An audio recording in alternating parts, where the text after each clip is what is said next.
Hello, this is Joe Polish, and I'm here with one of my very close friends, awesome dude, funny guy, Mr. Dr. Sean Stephenson. I like how you always stop, say it again cleanly. Always makes me feel good. Thank you for that. I'm trying to be professional here. You So, try. what I'm going to do before we get into what is going to be perhaps one of the most profound conversations that Life anyone has altering. ever heard. Yes. At least I hope. I'm setting this up so that Guaranteed. happens. Guaranteed. I'll let people know. I'm gonna read your bio here. Dr. Sean Stephenson was predicted not to survive at birth because of a rare bone disorder that stunted his growth and caused his bones to be extremely fragile, fracturing over 200 times by the age of 18. Despite his challenges, he took a stand for a quality of life that has inspired millions of people around the world. Over the past 24 years, his powerful message has been heard at live events in nearly all of 50 states and in 16 countries. Sean has presented at hospitals, universities, prisons, and to companies such as Nike, Whole Foods, Zappos, Walmart, and Sharp Healthcare. He shared the stage with U.S. presidents, billionaire business moguls, celebrities, and His Holiness the 14th Dalai Lama, and I was there during that time. Sean has appeared on everything from The Oprah Show to Jimmy Kimmel. In addition to online videos with tens of millions of views, the Biography channel produced an hour-long feature on his life called 3-Foot Giant. His international best-selling book, Get Off Your Butt, spelled B-U-T, has been translated into over a dozen different languages. The foreword was written by our friend Tony Robbins. And as a board-certified therapist and doctor of clinical hypnosis, Dr. Stephenson sees clients in a unique 12-hour session that gets to the root of their fears, excuses, and insecurities. Each year, Sean hosts live events and group coaching programs to mentor individuals in the art and business of public speaking.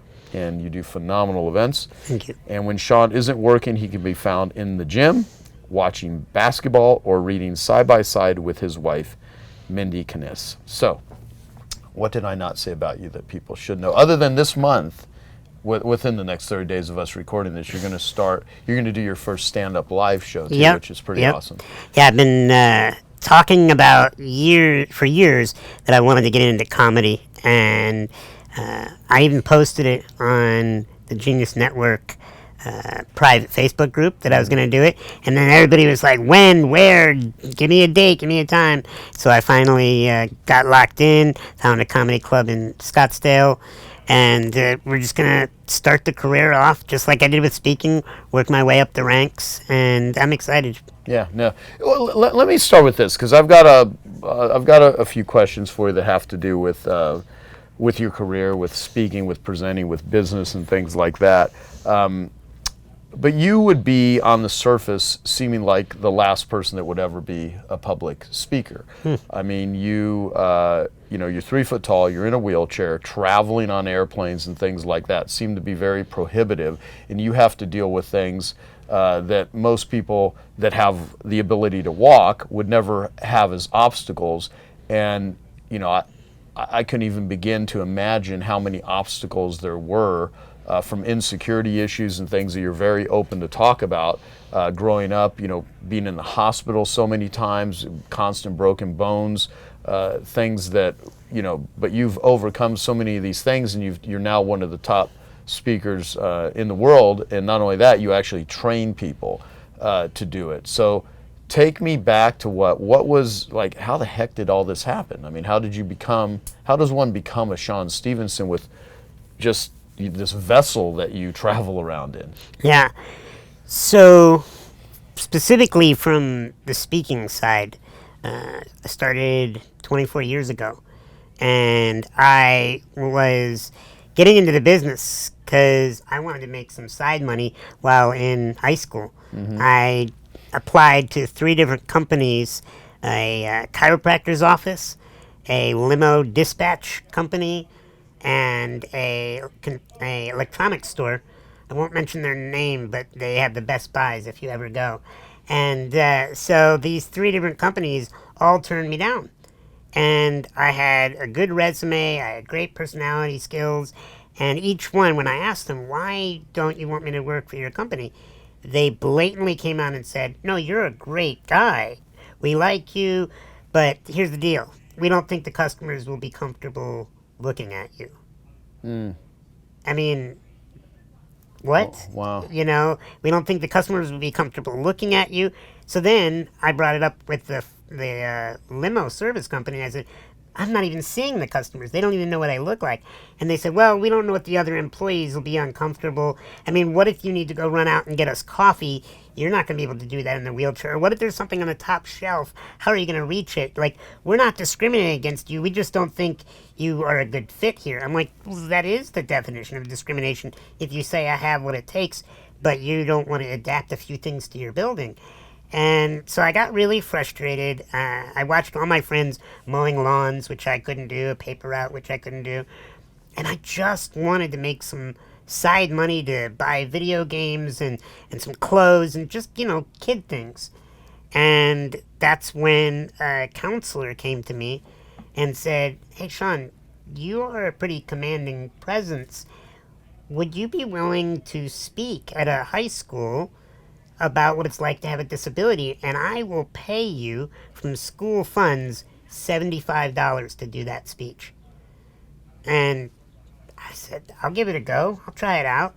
And first of all, $75 in the early 90s to a teenager for 1 hour felt like a lot of money, right? Right. And so I thought, okay, I can do this. Got up, gave the presentation, and found out not only was I pretty good at it, like people got a good experience out of the being in the audience, but I also loved it. And I think the key impact moment back then was everybody's always been staring at me my whole life. I came out of the womb being stared at, being pointed at, all these different things. Now there was a reason. Now I'm on stage as a speaker and everybody's staring, and it's a different experience for me. Now I'm getting paid to be stared at, and I thought this is a better way to be stared at. And it shifted everything because I said, I don't need to wait around for an employer to say, yes, we see your value, we'll work with your disability. I'm going to start my company off on my own. So I actually have never received a paycheck from a boss. I've never had a boss or a manager. I went right into my own business in my early teens, and I started speaking to schools. And then schools led to hospitals and prisons and companies, and it just kept growing, and the fee went from $75 to $500 to $2,000 to now where it's like $20,000 and $30,000 speaker fees and up. And so it's been an incredible journey from basically a survival perspective, like I need to make money someday, and I'd like to start making it while I'm young, to now what we've grown to do, reaching people all around the world. Yeah, yeah. Well, I think you're super inspiring to a lot of people because it shows that you can have a lot of excuses, and you just barrel through them. I mean, you do what you need to do. You figure stuff out, and it's like that whole necessity is the mother of invention. So in your particular case, it's like you were kind of put into a situation, and you have to figure it out. And it always fascinates me, and this is a little off topic from speaking, but just in life, when people say, "Oh, well, Sean, why do you have such a gregarious personality? Why is it that you can get up in front of a room and command a crowd and make them laugh or cry or whatever?" And it's because at a young age, I realized I need help to survive. I mean, we all do from a big picture perspective, but literally, if I drop something on the floor, I need somebody's help to pick it up. If I need something off that top shelf, if I need help getting in the car or onto the toilet, whatever it may be, I needed to build up rapport with people so that they felt inclined to help me. So I developed a personality to connect with people so my basic needs got met. And then it kind of grew to, wow, I actually can go way above getting my own needs met. I can take this from a humanitarian perspective. Like, how can I then be there for other people's needs? And there's this weird moment that happens, Joe, when people don't know anything about my resume, anything about my background, and they just see me on the street. The first moment they come up to me, I can tell how comfortable they are with themselves by how they treat me. Mm-hmm. The more they can be comfortable around me and play with, tease and have fun with me, I know that that's a very solid person. But it's amazing what happens is usually people come up and they think, how can I help this little guy in this wheelchair, cross the street? It's the weirdest thing. It's part of my stand-up comedy that you would never know this about my life, but I will go for a morning stroll when I get up and I go to the coffee shop. I probably have 2 or 3 cars a day pull over, roll the window down, and ask me if I need help.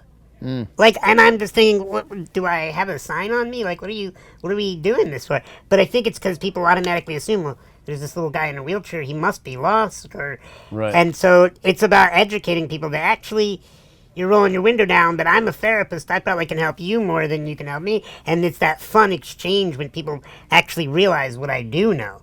But that's a lot of us, when you see somebody on face value, you think, oh, well, here's what I think their life's like. But then you get to know them, and you might learn so much about them that they can end up helping you. Man, I'm almost sitting there thinking you should tell all those people when they call up and say, can I help you? Say, yeah, you can go buy my book right now. Let me give you my website or whatever, and perhaps I can help you. Get out of the car. I have a postcard. I need you to go use this QR Look, code. if someone's willing to stop their car and ask, they're probably, a concerned person, which Sure. means they're probably more apt to be in the personal So development. your entrepreneurial brain kicked on and said, how can we use that? Absolutely. I loved it. Like, how do you leverage the help of others for your own? Sure. Well, look, it'll help them too. If they get on your site course. and buy your book, the world's going to be a happier place. At least I would think so. So I would hope so. we'll strategize this a little more. And if anyone watching has any ideas, feel free to post Let us them in know. the comments below. Okay, so let's talk about that business then, the whole business of public speaking, and why do people need to learn about public speaking? I mean, as why? a business, it's more than just go out and turn it into a career, but your ability to persuade and move audiences, and people are definitely afraid of it at Sure. times. Some people don't know how to think about it. So let's just start from the beginning. I want you to name 3 great leaders throughout history that come to mind. Boom, boom, boom. What do you got? Martin Luther King, Okay. John F. Kennedy. Okay. Steve you know, Jobs. Well, Steve Jobs was not great with No, some but for people, but creating in terms, humanity. oh, Yeah. absolutely. Yeah. I mean, he Mother was. Teresa. Yep. Yeah. The people that you mentioned are incredible orators. Totally. And I'm a big believer that you don't need to speak well if you're going to play small in life. Mm-hmm. But if you want to make an impact, you're going to need to speak well. Yeah. And you're going to need to not necessarily make an impact on the masses, but on the impact of your children, or your spouse, or your employees, or your friends, or your community, whatever group you're a part of. Your ability to communicate your ideas, your ability to influence them through the spoken word, that will always have a positive impact if you can really hone the skill. I've never met somebody that said, I got really good at speaking and my life just went miserable. When you get really good at commanding a presence and impacting a crowd, you can take it off in so many different directions. It helps you with sales. Mm-hmm. It helps you in influencing a cause, a movement. My big thing in getting people to get comfortable with speaking is to see, as we'll talk more depth later, is that it's not about you. It's about the impact that you can have on those around you. So I really think it's important to be a phenomenal communicator and orator so that you can spread messages that you think are important. Why are people so scared to speak? Well, I think there's a couple reasons. One, we'll just take on from a biological. So for a very long time, now this is only for the people that believe in science, okay? But for those of you that do believe a little bit in science, we went a very long time as a species in tribes, in groups that we survived in these tribes, and we roamed the earth together. And if you got thrown out of the tribe, that was not a good thing. Mm-hmm. And so we have millions of years of our brain saying, hey, let's not do anything to screw up. So let's not do anything to stand out. Let's not do anything that will have us be judged, because that won't go well. And I see how much fear grips people when it comes to public speaking. And I'm actually, this is a side note, I'm glad it scares people, because it allows me to charge what I charge. And it allows me to help so many people. But the truth is, the secondary, so that's biological. Now let's talk personal. Personally, I think the fear of public speaking is just being addicted to yourself. Being so concerned about, what do you look like? What are they going to think about you? What if you make a mistake? You. It's the me, all about me. But I do this activity in my live event where I teach people about speaking. And I don't know if you've seen this part. You've spoken at this event a few times. But what I will do, and I'll get somebody out of the audience who is deathly afraid of speaking. Mm-hmm. And just having them come up on stage, they're shaking, they're sweating, and I'll say, so tell me what's going on in your body. And then we will list on the whiteboard all the things that are going on. And they're like, just filled with all this fear. And then I say, okay, would you like me to get rid of that for you? They're like, oh, God, that would be amazing. Yeah, absolutely. I'm like, all right, I'm going to need you to go into this corner of the stage. I'm going to go talk to the audience. And then what I do is I roll to the edge of the stage and I talk to the audience and I say, I need 10 people to volunteer for this activity. If you're going through some kind of pain right now in your life, not just a small pain, but like major pain, maybe you just lost your husband to cancer, your child hasn't spoken to you in years, you just found out your business is crumbling and you're going to probably have to file bankruptcy, you're being evicted, whatever is going on, I want you to 10 people to go to the mic and I want you to just share with this person that's scared. What are you going through? And then just finish with, I need your help. So the 10 people get up, they go to the microphone, I go back over to the person that's scared, and I'm like, all I ask you to do is just look at this person as they're talking to you, then look at the next person. And these 10 people share, and tears well up. And they say, I just held my wife's hand in the hospital last week, and she's gone now, and I need your help. And then the next person, my son was killed by a drunk driver 7 years ago, and I gotta say, I haven't gotten over it, and it's now affected my marriage, and I'm probably gonna get divorced because I can't get my life together, and I need your help. The next person comes up and says, I made a massive mistake as a stockbroker, and I lost millions of dollars from my clients, and a lot of them were my friends, and now I feel horrible that I lost this money, and my friends don't trust me, I need your help. And it just goes on and on and on. And I just watched the physiology of this person that claimed they were afraid of public speaking change. And I then asked the person at the end, how do you feel standing up here on the stage now? Mm-hmm. And you know what they say, Joe? They say, I'm calm. I'm grounded. I feel so empathetic. And I'm like, oh, but what about all that fear? You were just trembling up here about 10 minutes ago. They're like, I stopped thinking about myself. And so I think that when people say they have a fear of public speaking, somewhat is biological, and that's fine. But, biologically, we can't fly, but we invented airplanes, mm-hmm. right? And so the other is the personal, is to realize you're not on that stage to just flap your lips. You're on that stage because people are in pain, and you're able to help them. Right. Well, I'll tell you, when I first did my first public presentation, I was scared shitless. I was sweating bullets. People said after 3 to 5 minutes you'll calm down, and you didn't. The entire day I was just like a nervous wreck. And it's kind of interesting how I got into it, because I had created a marketing program using strategies when I was a dead broke carpet cleaner living off credit cards. I learned marketing because I needed to survive. That's my whole story sort of thing in the early days. And I knew stuff that worked, but I had never communicated it live to an audience before. And I'd created a course that I had sold through direct mail because the internet didn't even exist back then. And I started going to Toastmasters and doing things to try to get over the fear, because I was very introverted growing up and I was very shy. And I mean, talking to one person was difficult for me, let alone groups of people. I mean, it was a giant fear.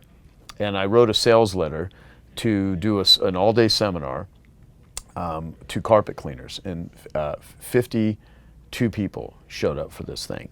And I literally had no guest speakers. It was me all day, and I sold this thing, and I was like, oh my, by the time, I wasn't sleeping the night before, so not only was I scared, but I was exhausted at the same time. And so I literally gave this whole presentation like all day, just talking about the stuff, and I had no idea if it was landing. I was just I was in my early 20s or mid 20s actually, and I was just kind of scared.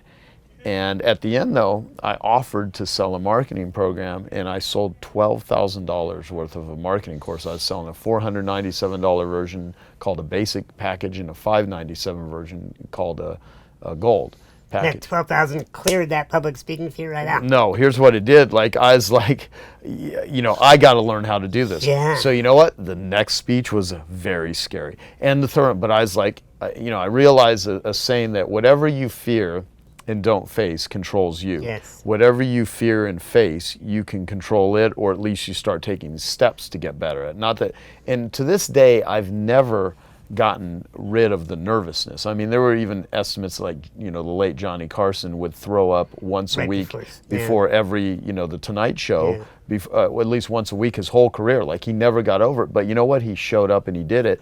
And, not only did it give me the ability to make money, but I realized that, this whole time is money sort of thing. I mean, I understand what people mean when they say that, but relationships are money. And if you're going to go out and talk to people and communicate with people, you are so much more effective if you can do it in groups than just even one-on-one. And even if someone that's watching this or listening to us right now is like, well, I'm never going to do a public presentation. Actually, you are, if you ever want to make an impact in anything. It may be a webinar, it may be a podcast, it may be, any sort of speaking that you do that's going to make you more effective, more clear, more persuasive, the ability to enroll people. I tell people all the time, just go learn how to be a better public speaker, because all kinds of aspects of your life are going to improve. And there are many people that have a ton of stuff to teach, but because they have this fear that they can't do it or they won't take steps to do it, they limit not only their ability to help themselves, but to help others. Yeah, speaking and writing and thinking are the things that we could spend an entire life mastering. Yeah. It's not something that necessarily comes right away.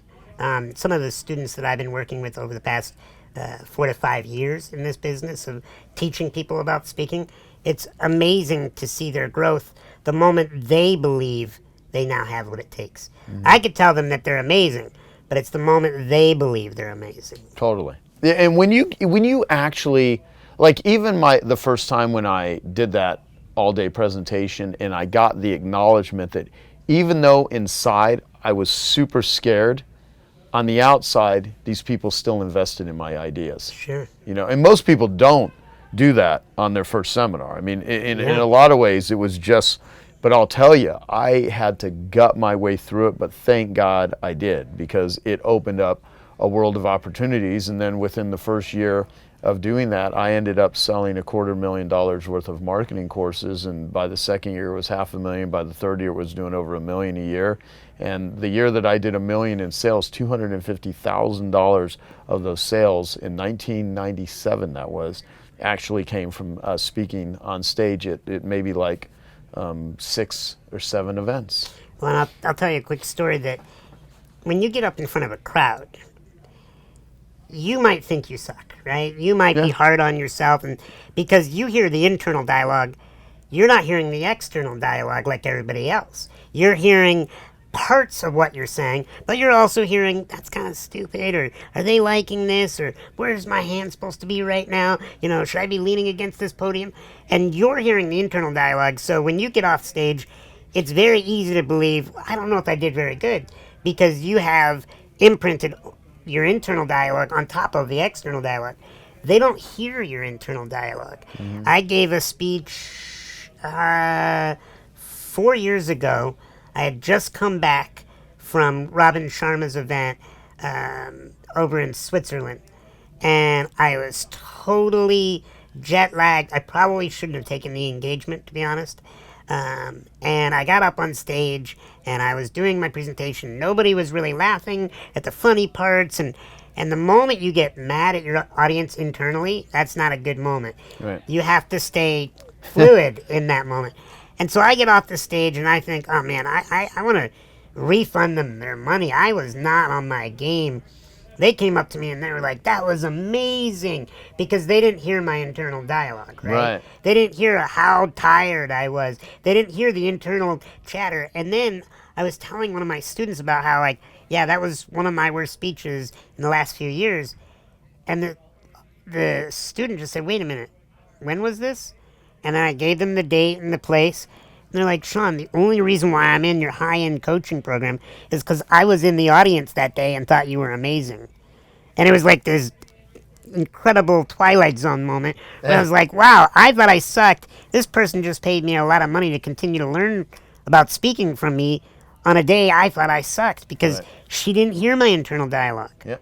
So you have to keep going. It's like you can't get off stage in the middle of your talk just because you don't think you're doing well. You got to push through it. Yeah, well, and here's the thing too, like, and when you take people in your speaking training course, which I'll tell you to tell people about later, you actually have people go through, they see others do it, they can participate in it themselves, and what the audience sees and what's demonstrated versus what's going on inside are, in some cases, completely different things. And that's so much life as well.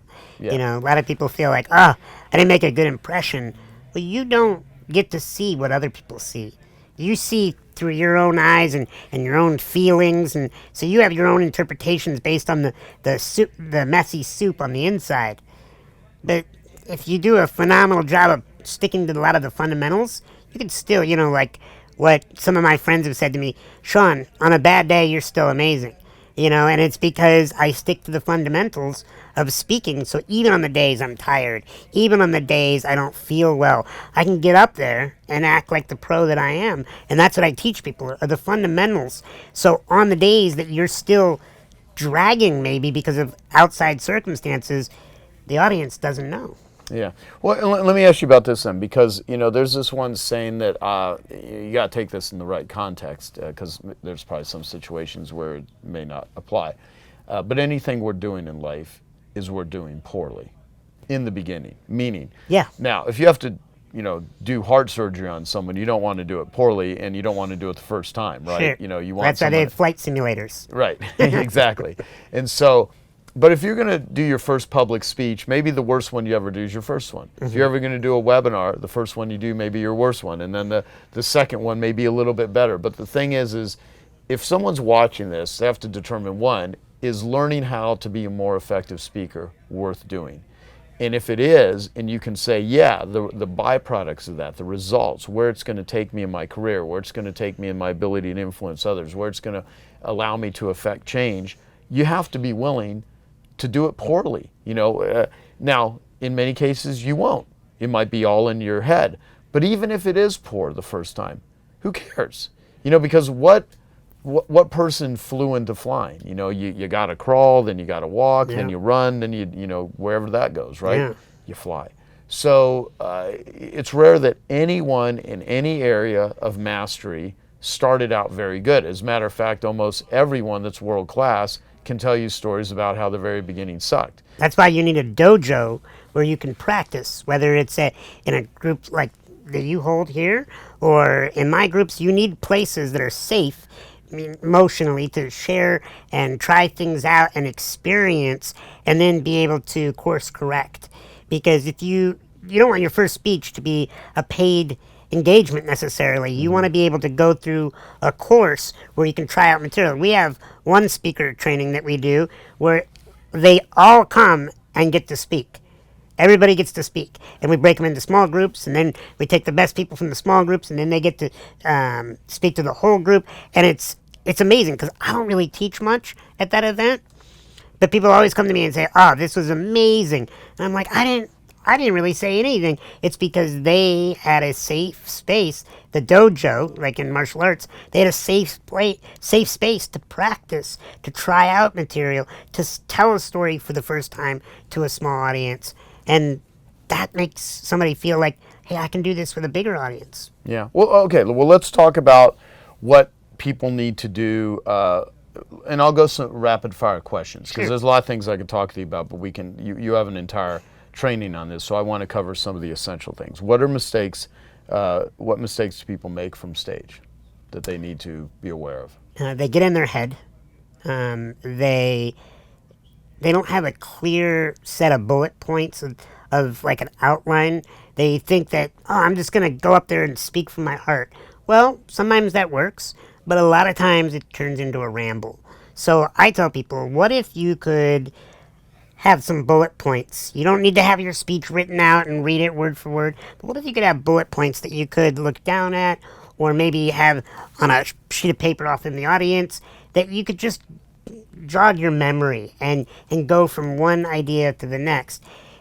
Mistakes I see is when people, they don't do the rehearsal work ahead of time. They don't try it out on their partner or a group of friends or even the mirror. You know, after all these years, 24 years of speaking, I still, when I'm trying out new material, will visually rehearse it. I will go through in my mind, seeing myself share that material and think, was that the right area to do that? How did that feel in my body? You know, so not having practice can make a big impact negatively.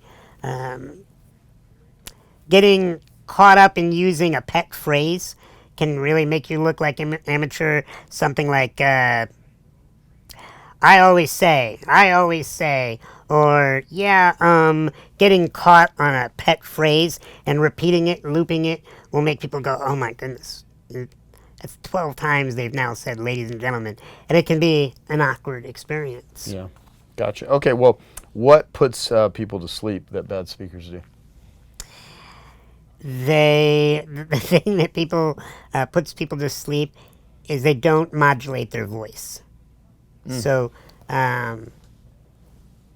when a speaker gets up on stage and they tell their whole speech like this, Joe, I'm really grateful that you're having me in this interview. I think that what you're doing for the planet is so amazing, and I just wanted to thank you for your contribution, and I am so excited to be here. That will put any of us to sleep. So you could have the best information, but you have to be able to modulate your voice, because it's also bad to be talking like this the entire time, because it's like, holy crap, take a chill pill, relax. You have to be able to understand how to take people on a wave.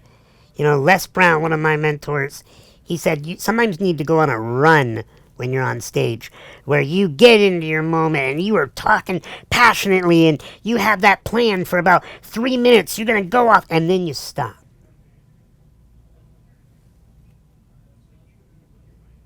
And you make them digest that run. And when you can change the rhythm, the cadence, the modulation of your voice, it keeps us engaged. If you think about it, why do they have flashing things on ads, on social media? Why do they flash? So that we look at it, so we pay attention to it. If it was a solid ad and didn't flash, we are more likely to not even see it. The voice is the same thing. When you're up on stage and you're not changing your voice, you're that static ad versus the one that flashes. Right.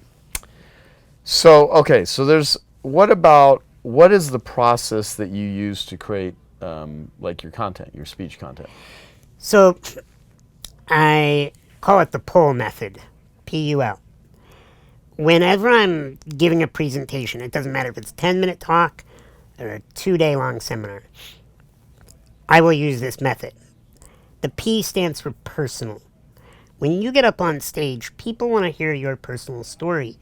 And that personal story is what makes you unique. It's what separates you from the crowd. Maybe you were a dead broke carpet cleaner living off of credit cards. You know, I have your speech memorized now. And when you get up there, most of us aren't dead broke carpet cleaners in our past. We don't know what that's like. But we then have you transition from that personal to the you, which is the universal. So this was my personal story. Now let me talk about the universal experience of it. Who in here has ever been in a financial challenge? Raise your hand. Everybody's hands go up. You know that feeling like where you have more month than money? All the hands go up. Yeah, well, when you're a dead broke carpet cleaner and you're in an industry that's not really sexy to convince people to get their carpets cleaned, it's tough to kind of let them know that you have something important for them. And so you take this personal story and you give a universal message to it. What connects us between that? So like, if you are a good speaker, you should be able to take a black, liberal, lesbian woman from New York City, and being able to, using this pull method, be able to connect to a white, racist, conservative male in Texas. Now, I'm just using stereotypes that never exist, but, and if you know the pull method, you should be able to connect these two people because that personal story, when told to everybody with the good, unique diamonds of it, the woman could be nodding her head going, yeah, I've entered a room and felt all alone. When you can take your personal story and then make it universal. And then the last part is the L, which is need to have incredible lessons. Because when somebody listens to that personal story of yours, and then you're able to make it universal so they can relate to it, then they don't want to just walk away and go, wow, I feel connected to that guy, and that be the end of it. They want a lesson. They want a takeaway. They want to know, like, what did you learn at that age? What was something that you went through that I can now use at where I'm at in my life? I once saw this speaker, great man, compelling story. But do you remember the story? They made it into a movie called Alive back in the 80s about the plane crash. Oh, yeah, I saw that movie. Yeah, the plane crashed, and then to survive, they had to eat some of the passengers that had died. I haven't read the book. Horrible circumstance, right? So he's up on stage, he's telling the story, totally personal, right? But that's all that happened. He didn't then make it universal about how we can relate to it, and then he didn't give us any lessons about how do we survive the plane crashes in our life. Because very few, statistically, of us are ever going to be in his scenario. No one in my audience usually is going to have to deal with being 3 feet tall and in a wheelchair. But if they have lessons on how to handle unfair moments, and who among us haven't had unfair moments, then they can go out to their car in the parking lot and head home and go, God, I now have these takeaways. I now know I have to ask myself, what's funny about this? Mm-hmm. And a great lesson is something that is so simple that people could go home and retell it to their children. Right. Well. So what's the purpose of a speech? Well, I think you would get a different definition from every speaker, but the way I see it is, the purpose of a speech is to transfer ideas, shift emotions, and get people to rethink their life. You want to transfer an idea. So you have something that maybe they don't even know exists, right? And you share that idea with them. So then the light bulb moment goes off. But you also have to shift their emotion so that they have an experience in their body, not just in their brain. Because when you have an experience in your body, not just your brain, your body will connect those two and will go into long-term memory. And so if you can shift emotion at the same time as introducing and transferring that idea, then you can have that moment where a person goes and rethinks their life of like, wow, I could do business differently. If I had a free recorded number, right, where somebody could call in and learn about my service, or if I had a contest, the many things that you've taught me, if you can tell stories that transfer ideas, shift emotion, it'll help them rethink their life. And I've been doing this for years, and I find that if you fall down on one of those three, people going away, they leave your speech going, it was all right, or I kind of nodded off. Another thought I had about what causes people to go to sleep isn't just the voice modulation issue, it's being confusing.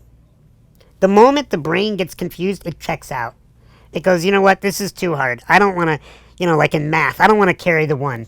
I don't want to do this longhand. If I can't figure out where the hell this speaker's going, I'm going to start thinking about what I need to be doing for my grocery list when I go home. Right. So you gotta be clear. Your message has to pull them through the experience. What does that have to do with the cost of eggs in China, though? The cost of eggs in China. Let me think about that. I was just trying to be confusing. Yeah. Okay. So, how do you make an audience laugh and also make an audience cry? Well, I don't think. Usually they cry at your jokes and they laugh at mine. But here's my thoughts on the two. When it comes to laughing and making people laugh, I look at it this way. All humor is an exaggerated version of the truth or an exaggerated version of a lie. So let me tell you about this. So if you have somebody that is really quiet, like Rakeem here, right? So Rakim is not known for being a loud, rude human being, right? He's very pretty quiet. He's more like a quiet, rude human Yeah, he's being. quiet. So what do? When we're telling a joke, we either want to exaggerate a lie or exaggerate the truth. Yep. So if he comes in and we know he's a quiet guy, we could either exaggerate the truth and be like, do you guys, do you hear him? I think he just came in. Because we all know he's quiet. That's an exaggeration of that. Or we could be like, oh, here comes the rebel rouser. Here comes loud Rakim. Plug your ears. It's going to get crazy. That's an exaggeration of the lie, right? Both are funny. Both make us laugh. Because humans laugh when there's an exaggeration of the truth or a lie. Another way that we laugh is by misdirection. And you do this constantly. You did a little bit with the eggs, but you could do it even funnier, I'm sure. Yeah. And that is when you're taking somebody down a road and then you throw them a curve. You know, I remember a quick little story about when I introduced Joe to my mom. I've told you this story, but I was so worried about you meeting my mother because you have some very colorful sense of humor when I'm with you. And I had prepared her for days. I'm like, you got to see past the rude, crude humor. He's a good man. I hope you like him. And, I built you up as my mentor for a few months before she met you. And then we go to dinner, and you were sweet as pie. And she just looked over, and she's like, you were wrong about this Joe Polish character. I'm like, that son of a bitch is not being himself right now. and it was this great moment because in this experience of making people laugh, it's about throwing curveballs, and you were usually throwing all these curveballs, but that day you just threw a nice softball right down the middle. She just thought you were sweet as pie, still does. So. Yeah, well, that's true. That was awesome. Let's talk about making people cry. Yes. So I'm crying right now. Actually. So here's why it's important to make people cry. And it sounds mean even, like I like to make people cry. I do. Because there's a magical moment that happens right after a person cries. Your tear ducts actually produce antidepressants. You actually get a relief from your tears. Now here's the problem, just like anything. If you cry too long and too much, the body no longer accepts it. The body no longer says, oh, we can come up from this. So crying is important with an audience because the way I look at it is, those super bouncy balls that you get in a gumball machine that when you throw them down, they jump really high? You know what I'm talking about? Yeah, I'm semi-familiar. Yeah. I mean, I can't say the last time I bought one. So I'll send you a few, okay? Yeah, please. But here's the metaphor. How do you make an audience go high? How do you make them feel amazing? You got to throw them down hard. You got to get them to see, like, the pain. You got to get them to rethink, like, man, maybe my life's, got some things that are unresolved. Maybe there's some issues that I'm not wanting to look at. And I've noticed that deep down inside, most of us are looking for an excuse to cry for something outside of us. That's why we'll watch Forrest Gump and we'll cry when Forrest gets left by his Jenny, yeah. So he's like, Jenny, right? And she leaves on the bus and our heart breaks. And we think we're crying for Forrest. And we are a little bit. But that's a one-dimensional screen. What's really going on is we can see ourselves in Forrest. And we think about the times we were left by maybe our mother, maybe by a lover, maybe a business partner. And we are able to shed a tear for Forrest, but it's also giving us permission to feel our own pain. And when you can help your audience shed a tear, then they actually will want to laugh harder after that experience. So I always say, start off at about 80 out of 100% of energy, then take them down, dip them deep into some despair on, what are they not looking at? What are they not paying attention to? And then jump them at, 120% when you leave them. So you leave them better than you found them. And you got to take people on this emotional ride. The worst, though, is when a speaker takes us to that depressing point and then says, thank you very much. and walks off Yeah. the stage. And you and I have seen that when you're like, great, so all these children are dying in this third world country, and now we all go home feeling like, what's the point of living, right? It's because you can't just keep the audience down there. You got to give them hope. You got to send them on a better trajectory. Yeah. So the point, well, obviously you have learned a lot about every little nuance of speaking, and you teach this to people so that they can be more effective speakers, but you also teach people how to make money doing their talks. And so there's a lot that I could ask you about. We could go for like another week just on the different things, but you have a training on this. I do want to, so a couple things. One, I want you to talk about how do you actually get paid for like speeches, like what's the best strategy for landing high paying talks, and then the second is where do people go to actually learn from you? Yeah.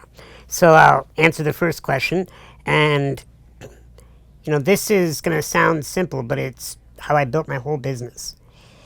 To get on the main stage, you got to get on the side stage first. So whenever there are massive conferences, they usually have all these breakout sessions. And these breakout sessions, they're event planners are scrambling to figure out, well, where are we going to get all this content of all these breakout sessions? And so if you go to a conference coordinator or you go to a website where they're having a big conference and say, are you doing breakouts? Here's my material. Here's a couple maybe testimonials of people that have worked with me. I'd love to be able to do a breakout workshop. Then if you get selected, you get to do a breakout workshop. They usually will film it. So now you have a little bit of a demo video. Then ask somebody to maybe sit in and say, hey, can you see if this is something that maybe is main stage worthy? And they'll be like, yeah, maybe that is something that we could do. They come, they see you, you got to knock it out of the park. You got to do a phenomenal job on the free level breakout session. And then they'll oftentimes ask you to come back next year and say, we have a speaker stipend. We'd love to have you speak at the main stage. And then when you come back in 2 years, because you did the breakout 1 year, second year you do the main stage, then everybody in that audience, if there are any decision makers, now they come up to you and they say, hey, what's your fee? What's your calendar? And so literally by taking a free opportunity, we call it showcasing, then you get onto the main stage, then you get in front of decision makers. And I've done this for years, and I've really learned to become friends with event coordinators. And I ask them a very simple question. How do you pick your speakers? Literally, it's that simple. So let's say I didn't know you and I wanted to speak at one of your events. I just literally see if I can get in that one-on-one conversation and say, hey, Joe, how do you bring in speakers? And you might say, well, you have to be a member of my group. So then I think, okay, how do I join your group? And then you tell me how do you join your group. And this is kind of what happened even in ours. Yeah. And so I join your group, but then I get to get up on stage, give the presentation, knock it out of the park, and then all the people in the audience that are potential decision makers, they come up and say, hey, I want you to speak to my group. And it is an incredible spider web activity. So that simple question, how do you pick your speakers? How can I do a breakout session? Sometimes it's even asking somebody when they have this is a little bit of ninja stuff, is I'll come up to them and I'll say, hey, who do you know that has a conference on this material that might be interested in a speaker? And they'll usually say well, I do. And, if you don't make it painfully obvious, right? And literally the question of who do you know that is interested in this type of material that I bring? 9 out of 10 times they'll say, well, why don't you send it over to me? But if you came at them directly and say, I want to speak at your conference, that can maybe cause a little bit of a lean back experience. Right. So there's so many different things. And as you said, I've been, just in the short, brief time we had together, doing the broad strokes here. But we have a live event. You speak at it every year. It's called 10K Speeches, teaching people how to get that $10,000 fee. Because that's when I feel like the industry starts to see you as an expert, starts to see you as a pro. When you start getting paid $10,000 or more a talk, you get treated differently. You get doors open that are totally different. When I struggled on the free or the $1,000 level for years, one day finally it got to the chance to offer a $10,000 speech, and it was like life changed. And I got introduced to a whole different world, and people started treating me better. It was weird. Like, I'm getting treated so much better at the $10,000 speech than I did when I was doing it for free. Counterintuitive, but I want to get people to that $10,000 a speech level. So we have 10kspeeches.com. People can come. We are opening registration right now for our summer event. And I'd love to have people in the audience because we make the ticket price super affordable so that people can come in and see if speaking is something that they can build in the different areas of their business. Because it's about getting a message out there. And I'm very platform agnostic. You don't have to be a public speaker. Like you said, it could be webinars, podcasts, even taking your videos and getting the transcripts and putting it into blog posts. Right. Well, so where is it located this year? It's in Tempe, Arizona, and we hold it at the same theater every year. And this year, I'm pretty sure we're going to sell out, and we have some phenomenal presenters. We have one speaker that I've been waiting for 4 years to have come speak, and he's booked 250 times a year, more than any other speaker I know. Finally convinced him to present to our group, so I'm really excited about that. Awesome. So what else would you like to share that I didn't ask you about or that you think is important for people to know? Well, I would turn it back on you, and I would say,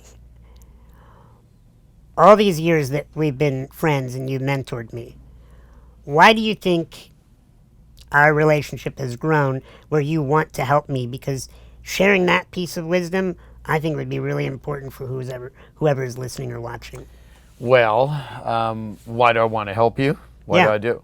Because you're very much similar to me in terms of you're funny.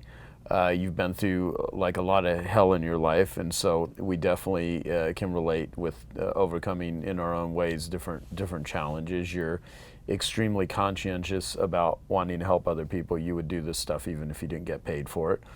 So you want to help. You're very reciprocal. You're very much aligned with many of the same sort of thinking that I am. You're a perpetual learner. You always want to get better. You're willing to invest in your own betterment. So I like people. There's a lot of people that will want to learn how to do something, but they're not willing to put in much time, energy, or money into something. And you're willing to put in even though you're one of the best in the world at what you do, you realize that school's never out for the pro. So you keep learning, you keep educating, you keep getting continual training. And you're always wanting to better your best. So I'm already have arrived would never enter your sort of consciousness. When I die, I'll say that. Right.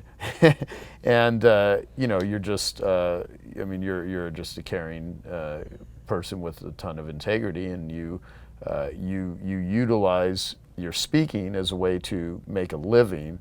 But underneath it all, you're trying to reduce a lot of human suffering, as am I. I mean, I'm using my marketing and my Genius Network and everything to fuel, Genius Recovery and to try to reduce human suffering. So, and trying to have a shit ton of fun in the process. I mean, you're a fun guy. Yeah, I mean, you don't take life too seriously because you also know that, things are seldom as bleak as they seem when they're going bad, and seldom as great as they seem when they're going well. And so lighten up, you'll live longer. And so, it's that sort of thing, which is my buddy Dave Kekich's quote. But you live that.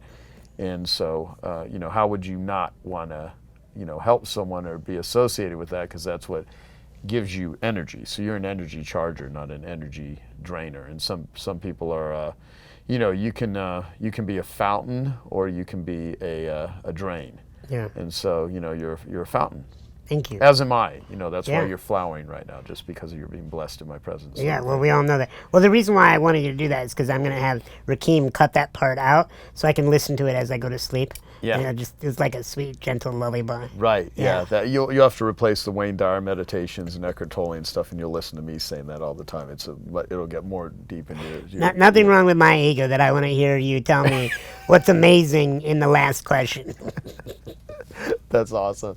So here's what I'd like to say to anyone that's listening or watching this right now. If you are of the mindset that becoming better at communicating and being effective in any environment of your life is going to be helpful, or if you want to be more persuasive, more powerful, more impactful from stage, this is one of the best guys on the planet that you can learn it from. He will literally give you everything that he possibly could. And I've seen you transform people's lives over and over and over again, that never thought that they could do this, and you've literally given them a whole new process and a whole new formula, by teaching what you have spent years and a lot of time and a lot of money into learning, and you just download it very quickly.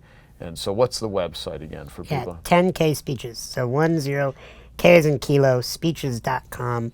And, I would absolutely love for whoever is out there, if you have any questions, you could email us off the website, and we'd be happy to get them answered. But at the end of the day, whether it's marketing for you or speaking for me, we're here to reduce human suffering. Yeah. And so it'd be my pleasure to be able to have you there to see how I can best support you. I tell people all the time, I care more about you than your speaking career, and that's a good thing.